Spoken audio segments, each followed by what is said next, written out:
There are 4 pieces of exercise advice that stand above everything else if you're over 40 in pain and wanting to exercise sustainably. Let's get right to them. If you don't want to watch the full video, which you should, I'm going to give you the 4 things right now and then you can decide what to do with that afterwards. First, walk as much as you can. Try to get 10,000 steps, go for 12,000, whatever. Walk a lot. 2, set floors. Goals are great, floors are better. 3, be skeptical of anybody who tells you to stop doing something when you reach a certain age. And 4, play with kids as much as possible. Preferably your kids or your family's kids, but play with kids. I'm Dr. Sean Pastuch, founder of Active Life and the guy who just told you to play with kids, which will make sense when we get to it. I've been a personal trainer since 2005 and I've been treating patients since 2009. People have flown in from around the world to see me. And so everything I'm going to tell you today is based on real life examples. Nothing is theoretical. Let's get to it. The likelihood is if you're over 40 years old, you're experiencing some kind of ache or pain. Over 20% of Americans are every single day, and we're talking about chronically. More than 50% of Americans are every single day acutely. So what that means is there's a 1 in 2 chance, if not higher, that today something doesn't feel amazing on you. It's so common that unfortunately we've started to think of it as normal. But you're still going to be active, so you want to know how can you be active without making that worse, or ideally even making it better. The 4 pieces of advice that I gave you in the opener are what we're going to dig into now. Let's start with walking. As long as it's not making whatever is causing you discomfort worse every time that you do it, I want you to walk as much as you can.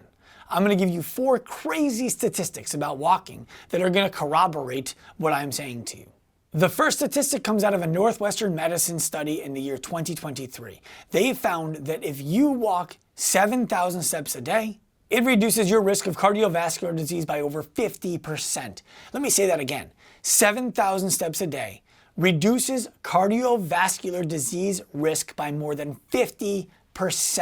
Walk 7,000 steps a day. The second statistic is if you're not getting 7,000 steps a day, let's say you're at 0 right now, anywhere from 0 to 7,000. Every additional 500 steps that you take reduces cardiovascular risk by 7%. Think about that. You don't have to go from 0 to 7,000 steps if you're at 0 today. I know you're not at 0, but maybe you're at 1,000 or 2,000. You don't have to go all the way to 7.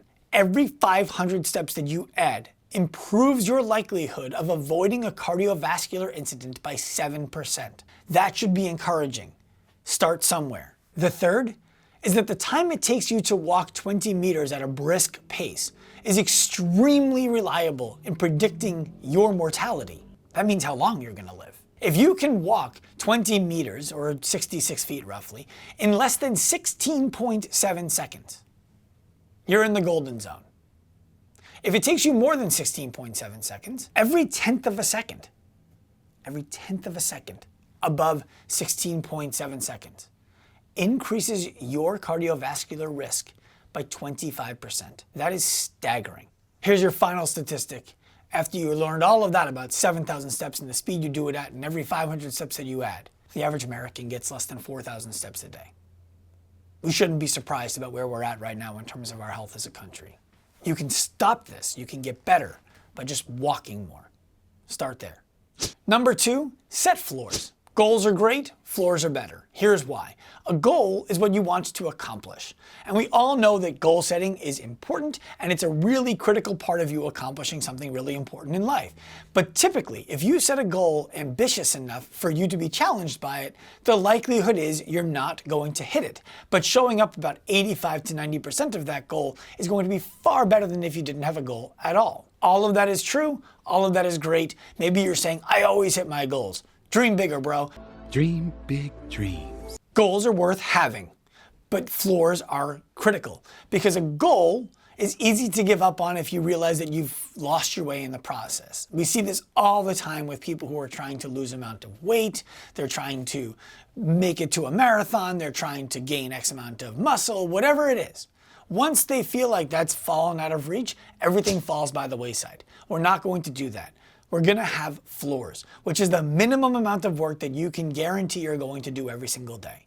What I want to do now is I'm going to break down for you 3 goals that you might have translated into the floors that you can place instead. Maybe your goal is to work out for an hour 5 days a week. Great goal. Your floor? Do 50 push-ups every day. So if you can't work out that day, you can't get to the gym, you can't get an hour in, no problem. That was the goal. You missed it. The floor you're not going to miss. Get 50 push-ups. I don't care if they're on your knees. Just get 50 push-ups. Goal number 2, you want to lose 20 pounds in 3 months. I made up that time frame, but let's just pretend that that's what you want to do. Okay, maybe you hit it, maybe you don't. Your floor, you're going to start every single day with 40 grams of protein. The first meal you eat every day has at least 40 grams of protein in it. That's it. You can do that. That's simple. You can plan that out. If it's the only thing that you plan out, you will be healthier for it. Your goal is to get off all of your medications by the end of the year. Great goal. Start with 5,000 steps a day. Make sure you hit 5,000 steps a day, and the likelihood is you'll be off the medications, but it's not assured. The 5,000 steps is going to go a long way for you, where the getting off the medication, you either pass or fail. 3, be skeptical of anybody who tells you to stop doing any exercise when you reach a certain age. It's ridiculous. None of what they're saying is based on science, and all of it is their projection of what they value on you, which you don't share. So when people tell you to stop doing anything when you turn a certain age, just swipe on by. End the video. Block out the conversation. Start thinking about where you want to go on vacation if they're standing right across from you. And when they're done, just say, thank you. There's no value to it. In fact, here are 3 things that I've picked up, started doing since I turned 40. I got back into organized sports. I play in a softball league. I'm constantly sprinting, diving, swinging a bat as hard as I can, throwing a ball as hard as I can. Technically, my shoulders should be falling off. My back should be bothering me. My heels, my Achilles, my plantar fascia, it should all be a mess. I'm wearing cleats that suffocate my foot. You guys know I like to walk around barefoot.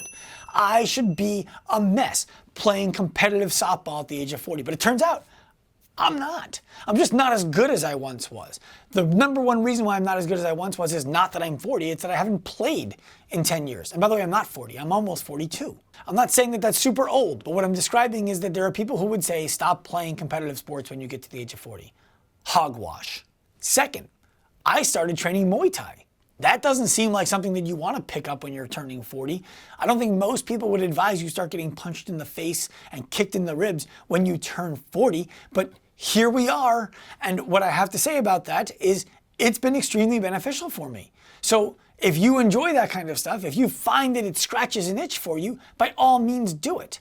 Let's not mistake it for something that's just gonna get you healthier and fitter without some drawbacks, but I enjoy it. So you can enjoy it too. There's no reason that you have to avoid contact when you turn 40.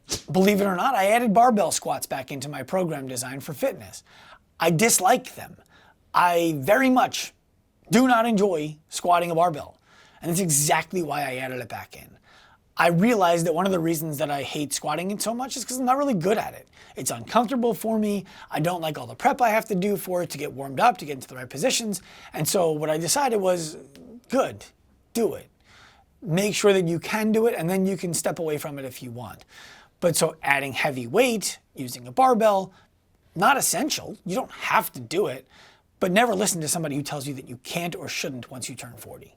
4th, play with your kids or your nephews or your nieces, whatever. Kids you have permission to play with as often as possible. How you doing? Why don't you have a seat on that stool over there for me? If you play with kids, it's going to be like a magnifying glass at the end of a microscope attached to a telescope that zooms right in on the areas of need that you have.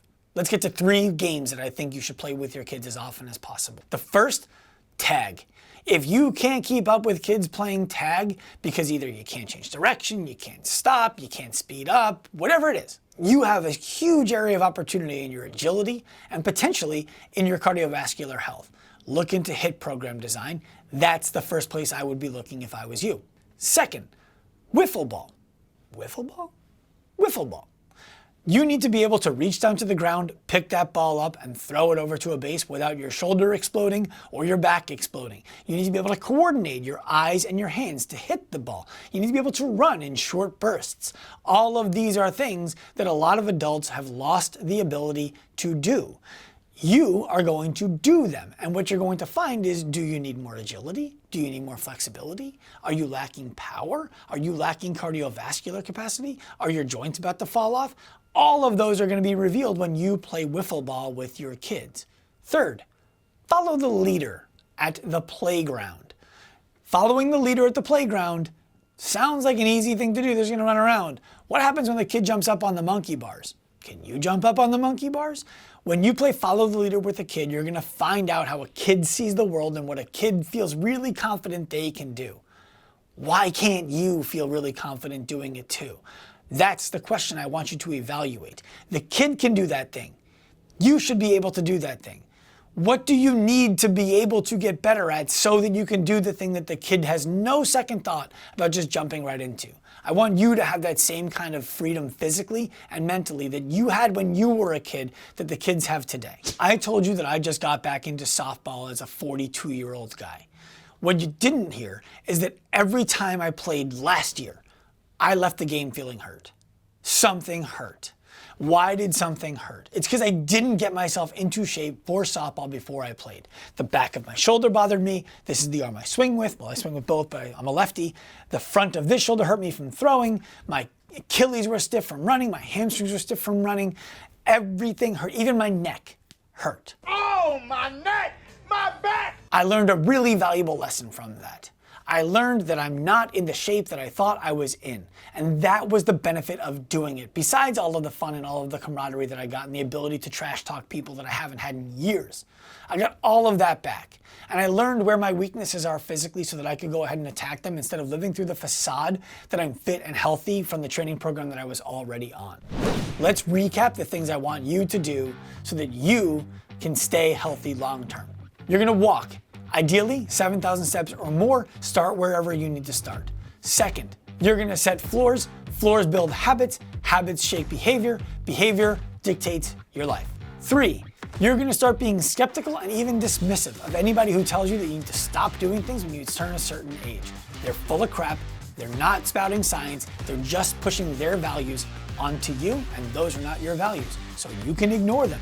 4, you're gonna start playing with kids more often.